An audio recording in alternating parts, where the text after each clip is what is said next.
مخاوفك من الشتاء والصيف ما بقاش زي زمان. لو انت من سكان الادوار الاخيرة او صاحب مصنع او مخزن، يبقى اكيد بتعاني من الحرارة العالية ومية الامطار وتآكل الاسطح.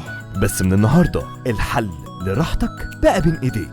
شركة الهواري للمقاولات والديكور بتقدم لك ألواح القرميد البلاستيك الPVC المستورد، بديل القرميد الفخار اللي هيعزلك تماما عن الجو الخارجي، واللي من أهم مميزاته مقاوم للرطوبة، عازل للصوت، ألوانه المميزة سهل التنظيف، وكمان ما بيتكسرش. مش بس بيحميك، ده كمان بيضيف لمسة جمالية للأسقف والاستخدام الأكتر للأسطح والبرجولات والمصانع والمزارع والمخازن. وطريقة التركيب سهلة جدا لأنه بيركب على شاسيه خشب أو حديد. اختيار الحل الأمثل ليك ولراحتك دايما مع شركة الهواري للمقاولات والديكور. سقفك في أمان. كلمنا واطلب كميتك واستلم فورا. للتواصل عبر الأرقام الآتية: 010 12 777 444.